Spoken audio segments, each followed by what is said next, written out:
Hi, and welcome to Chapter 3 of the video overviews of the Immersive Worlds Handbook.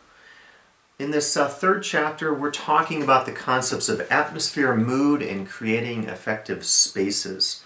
We'll consider theming and how it relates to creating an immersive space, look at atmosphere and mood, and consider how these two important concepts relate to creating your evocative space, discuss some good practices of form and design, and focus on some ways of thinking about bringing the space to life in terms of operations within the space and the use of performers and characters to bring your space alive. I want to start off with just a short reading from the text. I'm not going to do a lot of these in the video overviews, but this will give you a sense maybe of how I approach some of the ideas in the chapter. And this is a section on atmosphere that begins chapter 3. You could be anywhere in the world. Mumbai, Los Angeles, New York, Mexico City, Paris, or Moscow. You're stuck in traffic, in a hurry and getting more and more impatient. You look at a driver in a car next to you. The person looks just like you, frustrated and agitated. The cars begin to move, but only at a snail's pace. Exhaust fumes pour over the roadway. You think about how you won't make your appointment. At this moment, this place seems to be like the last place you would ever want to be. Space is amazing. Whether it's the space inside our car, in a traffic jam, or a cabana outside a luxury beach resort, space never fails to affect us.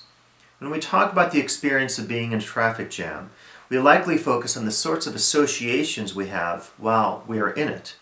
Frustrated, exhausted, annoyed, impatient, and other variations. We can also think about atmosphere, or the qualities of a particular space.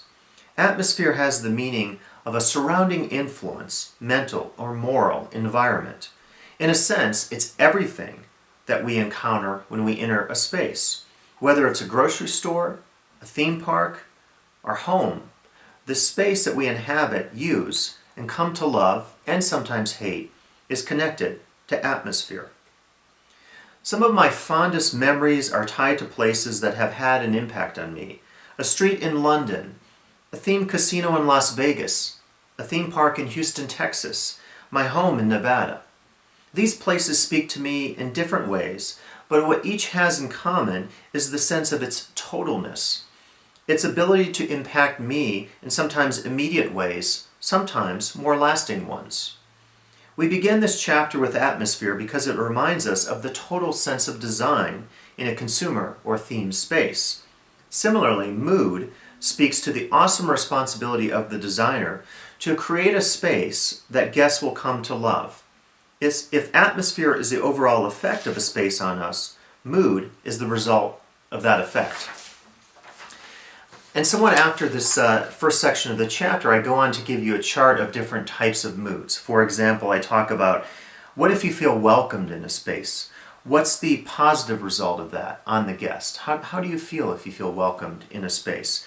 What's the design idea behind this? How can you create design in such a way, whether it's architecture, the use of color, the use of contrast and variation within that space to create that specific mood? And moving on from the ideas of atmosphere and mood, I talk about theming, which for me is one of the initial ideas that got me interested in theme parks and theme spaces. I look at theming as 4 types: place and culture theming, brand theming, mood and association theming, and interest and lifestyle theming. And then I focus a bit on some of the common associations that we have with themes. For example, if you visit a place that has an English theme, you might have the idea of history behind it. You might think of specific characters like knights or royalty. And then the design association that you as a designer might develop for that space, hypothetically, would be the use of brick, chimneys, or quaint hamlets. I then go on to discuss some specific principles of theming, such as the themeland, which was popularized in theme parks like Six Flags and Disney.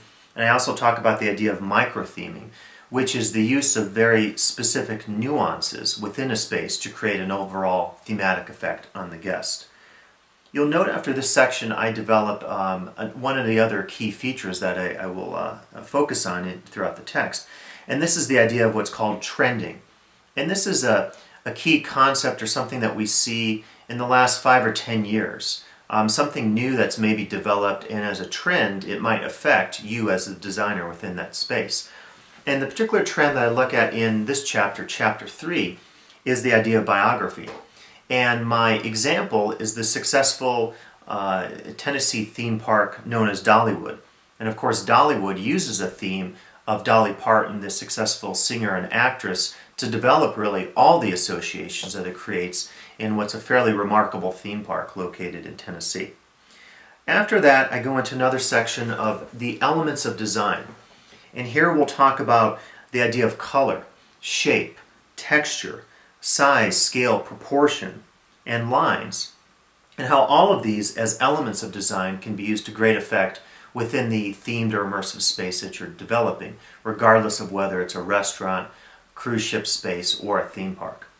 After this, there's another large section called Principles of Form, and I discuss some key concepts. For example, the idea of form versus function, the idea of unity, consistency, creating harmony or balance within a space, contrast and tension, emphasis, dominance, and focal points, repetition, energy, and the use of the edit.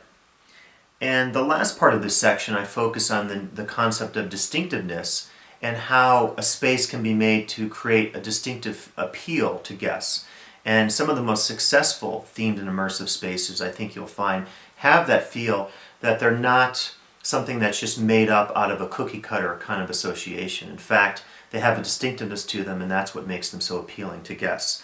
Lastly, I focus on a really important section of operations. And this is everything from the day-to-day operation of the theme park or the theme space, the performances of the actors, the characters, the frontline service people who really bring the design stories that you create in your spaces alive and make them meaningful for the guest.